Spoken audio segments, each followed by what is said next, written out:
Hey, so welcome back to the channel. So in this video, I'm going to talk about that just makes absolutely no sense in Star Wars. I'm not talking like plot holes here. I'm talking like stuff that happens where you go, what the f is this shit? Like seriously, this makes no sense whatsoever. And as much as I would harp on about the sequel trilogy, because there's a ton of things in there, and I've got an idea on how I'm going to tackle that, but I'm covering the whole series, so every single film, barring, I'm going to be straight with you guys here, barring Rogue One and Solo, because I honestly can't think of anything in there that doesn't make no sense. They are pretty well put together stories. But there is stuff in all the others, including Empire, oh yes, that makes no sense. And in this video, that's what we're tackling. And with that said, let's get into it.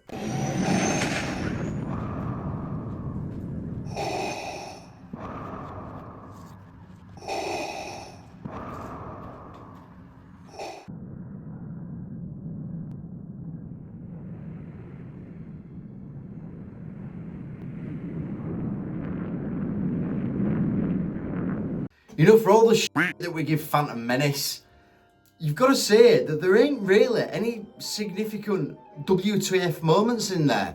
Like, genuinely thinking about it, I can't think of anything where I go, yeah, that doesn't really make any sense.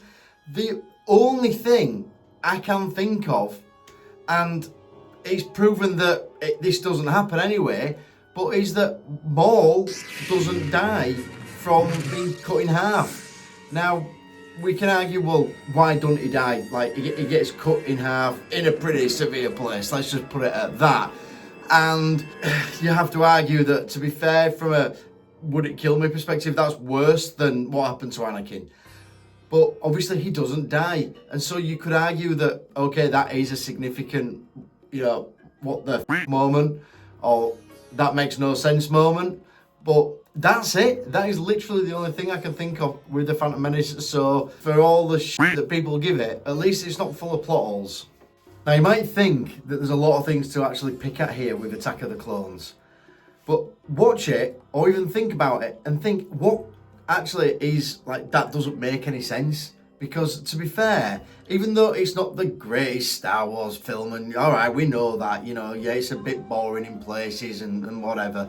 That's not the talking point here. We're talking about things that make no sense.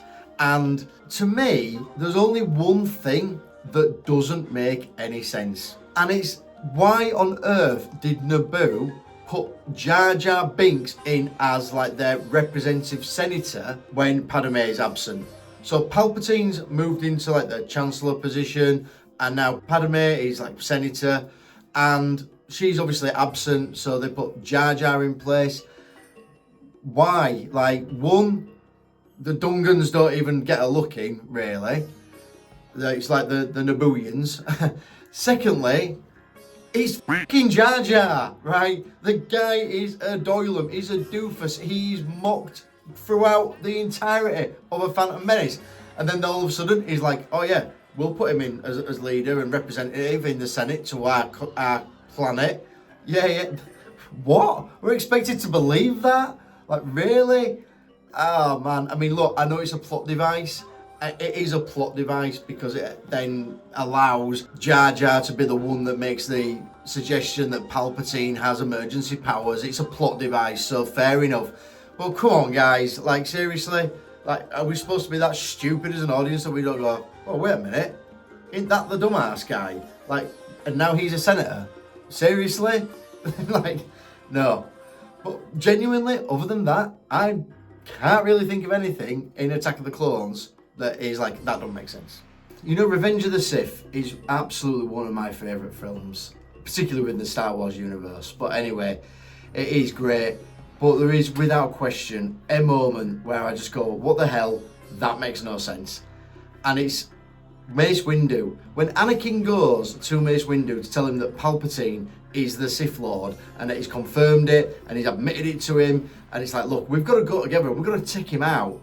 And he's like proving himself to the Jedi and proving himself to Mace Windu, who's like, you know, the serious doubter and the one who's been casting doubt over Anakin. And Mace Windu's all like, oh no, you go away and I'm gonna get like less powerful Jedi to come and help me, you know, take on this serious Sith Lord. Like, what?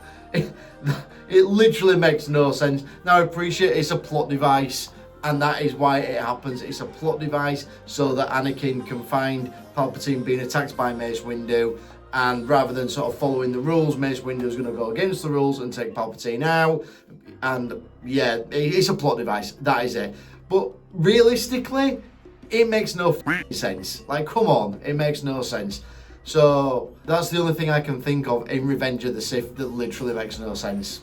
So thinking of stuff that makes no sense in A New Hope is pretty rough going because it is such a well put together story. But there's two things I'm going to pick on here. The first one is the Dinago. I'm probably butchering the pronunciation of that, but this is the thing that lives in the trash compactor. How the hell has this thing got on the Death Star? The Death Star was built in space, so the only reason it would be there is if someone decided to smuggle it on board. And who would smuggle this thing on board? Like, why would they do it? It makes no sense whatsoever. And then, how is it surviving as well? Like, what is it, just picking off stormtroopers at random every now and again? Like, it makes no sense. They didn't need to put this thing in there to make the trash compactor a more imminent threat. The trash compactor is a threat because it's a trash compactor. I don't know why they decided to put this thing in there, but when you think about it, how the hell did it get on the Death Star? The Death Star was built in space. It makes no sense. And then the other thing that makes no sense in A New Hope, and it's only a small thing, but I've got to bring it up. Why don't Chewie get a medal? Like, how racist is that? Oh, how species is that? Like, Luke gets a medal, and Han gets a medal, and Princess Leia's all like, yeah, you guys saved me. And what, Chewie's just there going, yeah, did I not help? Like, you know, what the hell? It just makes no sense. So, yeah, they're the only two things that I can think in A New Hope. Now, as rough as it is to think about things that make no sense in A New Hope, Empire Strikes Back makes it 10 times worse. But there is one thing, in my opinion, that makes no sense. Can you guess what it is? Let's do a 5-second countdown. Pop it in the comments real quick if you can guess it. But it's when the Millennium Falcon is escaping the Empire's armada and they fly into the asteroid. Now you're thinking, okay, yeah, but they fly into the asteroid to escape the Empire, and it works, and it does. It's a good plan. But when did they fly into the mouth of this massive worm, serpent, asteroid dwelling thing? Like, the only way that it could work, and I'm going to do a 2D illustration to try and show how this could, the only way that this could work is if they flew into the thing and it had its mouth wide open to the point where it wasn't even visible, and then it just decided to close its mouth. But that's not what happens, because it then closes its mouth when they disrupt it, when they went in there. But how did they not see it when they were flying into the asteroid? It makes no sense. The only reason that they created this thing was to try and create a reason for them to escape from the asteroid and create tension for them to get out of there. And I can think of way better things to have done that would make a lot more sense. The snake asteroid thing, it makes no sense. It makes no sense whatsoever. So on that one, that's the only thing that Empire has done that lets us down. Return of the Jedi. So there's only a couple of things that I'm going to pick out. One of them is quite a big thing. One of them is a really minor thing. But the first big one is the Ewoks. Now, I've talked about this in a previous video before, and I'm sure people have talked about it as well, but irrespective of that, it makes no sense. You have got the best, the most elite troops that Palpatine has protecting the shield generator to ensure that the second Death Star is protected. It was I who allowed the Alliance to know the location of the shield generator. It is quite safe from your pitiful little band. An entire legion of my best troops awaits them. So they're your best troops. You've got an armada down there. You've got ATSTs, you've got AT-ATs, you've got speeder bags. You've got all this weaponry. And Han Solo, Leia, and Chewie can take out the entirety of the shield generator with just what they've got with them and some Ewoks. And the Ewoks are literally using bows and arrows. They're using like slingshots. They're using rope to trip them up. Come on. Like, that lets down Jedi so much because it just makes no sense whatsoever. It just makes no sense at all. Like, why? And again, the cuddly little teddy bears. You know, the best thing I can think of is the Family Guy version where one of the Ewoks then starts to eat one of the other Ewoks, like to show how vicious they are. Because, like, they're not they're just little teddy bears. You're telling me that a 2-foot teddy bear can take out like 6-foot elite troopers with laser rifles? Yeah, come off it. So, no. That makes no sense. And then the other thing, again, this is really nitpicking here, but hey, I've got to try with this. So when Vader approaches Palpatine about Luke being on the moon of Endor, and he confronts Palpatine about it, and Palpatine's sort of like, yeah, you know, go get him kind of thing, and he's like, Vader's like, no, he will come to me. And then Palpatine sort of changes his kind of thing, going, yeah, actually, yeah, he'll come to you, I've foreseen it. And so it's a really small thing, but it's just like Vader tells Palpatine, like, no, this is how things are going to play out. And then Palpatine just goes, oh yeah, that's how things are going to play out. And Vader just kind of goes along with it, and it's like, yeah, all right. Like, I don't know, it's just like he's trying to take credit for Vader's premonition of views on things, and it kind of contradicts what Palpatine was saying before. So I said it's a minor one. It's a minor one, is this, but I wanted to try and pick something, so there it is. Now, for all its faults as a film, and I have said this a fair few times, that The Force Awakens as a standalone film isn't that bad. But again, because it follows on from Return of the Jedi, our expectations are up here, and the film's like there. You know, it's just rehashed A New Hope. But there isn't that many things that don't make any sense. But there are two that are pretty glaring. And so, the first one is how Rey beats Kylo Ren. Kylo Ren absolutely owns her, like, earlier on in the film. In fact, he just uses force powers and, you know, knocks her out. Like, there's just no fight there. But then all of a sudden, like, towards the end of the film, like, when they are actually dueling, she starts to beat him. And it just, like, we're supposed to believe that someone with literally zero training and against somebody like Kylo Ren, it can best him. We're supposed to believe that. Like, come on, you know, it just doesn't serve us very well. And yeah, it makes no sense. I know people have said this countless times before, but it makes no sense. But the one that's worse, in my opinion, and this is such a plot device type thing, and you know, arcing back to the past, but how did Kylo Ren acquire Vader's helmet? The only way that I can think that he acquired it is literally this. So after Vader was burnt, Han Solo went back to Vader's burnt body, picked up his helmet, decided to take it with him, and then put it and placed it on his mantelpiece at home. And then growing up, baby Ben sees this and goes, "Oh, what's this? Your unusual burnt melted mask thing?"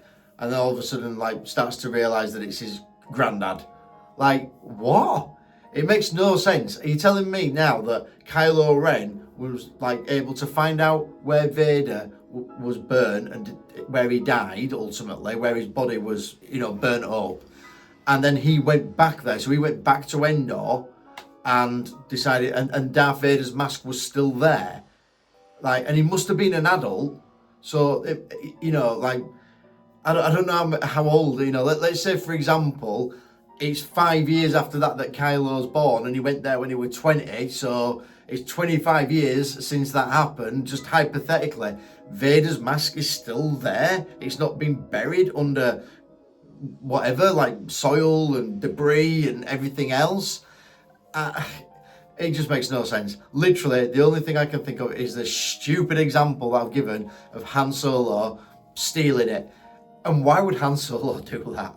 Like, come on, like, let's get a grip here. So that's what makes no sense to me in The Force Awakens. The Last Jedi, holy smokes. We could be here all day. But as I said to you, with the last two films, I'm going to pick what is like my top 4, and then you decide if that's one of yours in the top 4, or alternatively, if there's another one and I've missed it, feel free to tell me. So the first thing, Leia survives going out into open space. Now, we see her crystallize, and yeah, fair enough, maybe she channeled the Force to, you know, put an invisible spacesuit around her. That's not how space works.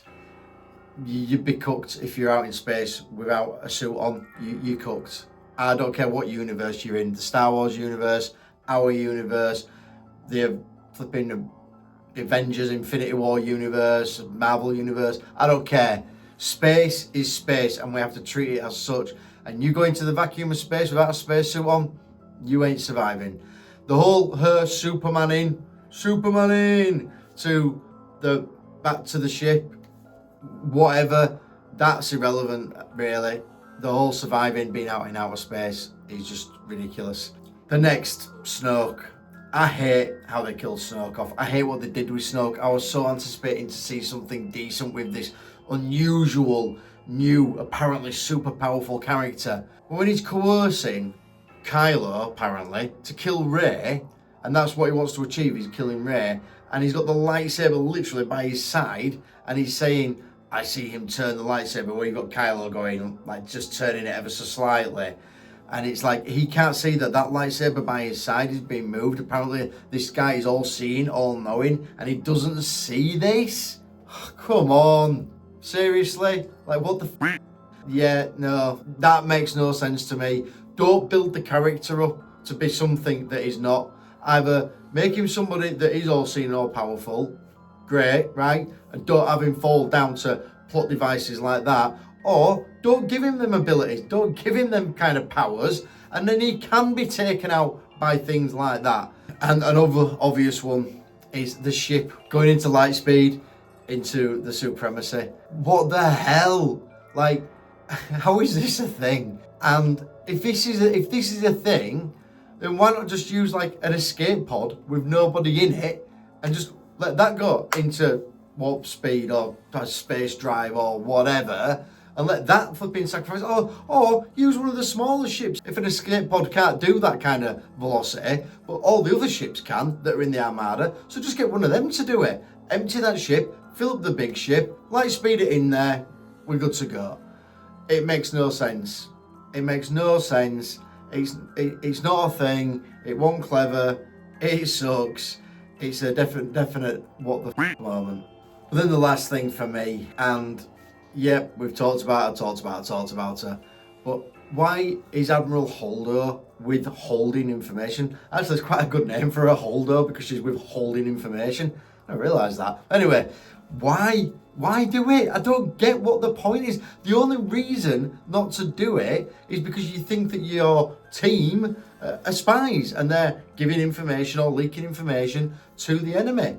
That's the only reason. And guess what? They're not, and that was never even implied slightly. So it just makes no sense as to why. The only reason why is to be a jerk, and it just makes no sense why she's doing it. So it's, for me, those are my 4 in The Last Jedi. I know there are more, and we can certainly pick that film apart bit by bit, but those are my 4.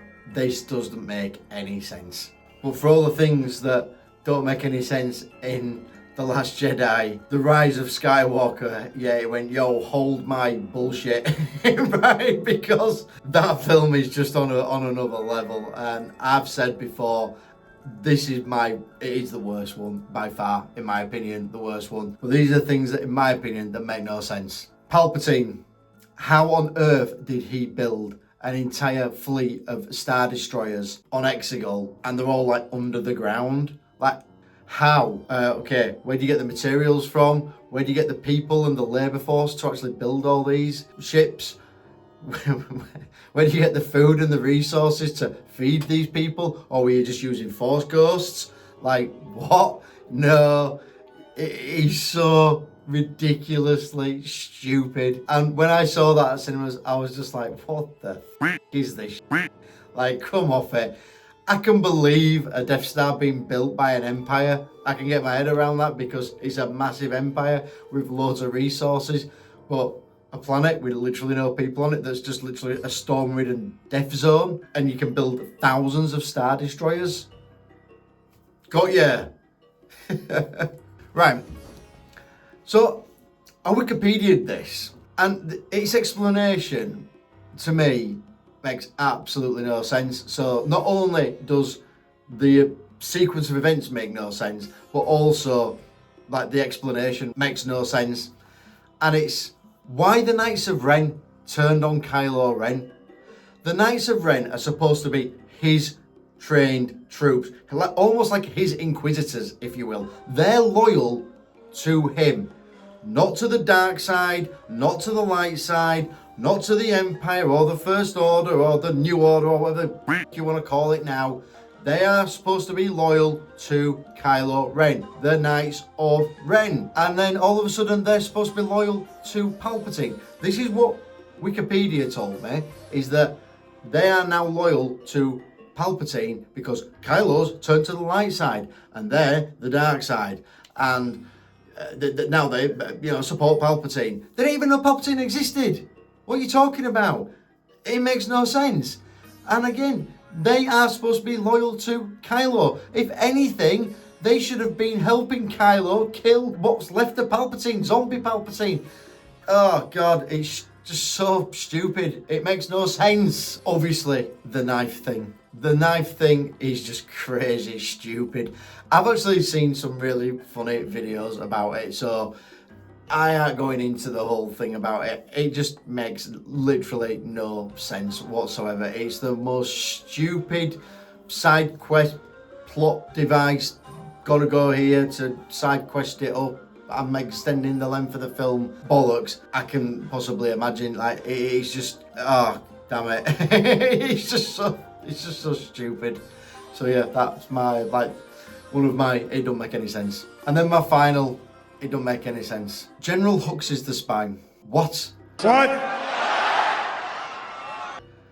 In the first film that he's in, he destroys like 3 or 4 like planets with the Starkiller based super weapon. If he's the spy, he's literally causing mass genocide on people that he's supposed to be on the side of. Are we saying that like he's the spy but like he became the spy later because he had remorse? Or some other stupid reason? Like, it's literally, it's so stupid. It's so ridiculous. It makes no sense. The only even slight glimmer is that Hux is so resentful of Kylo Ren that he goes, oh yeah, I'm gonna be a spy now.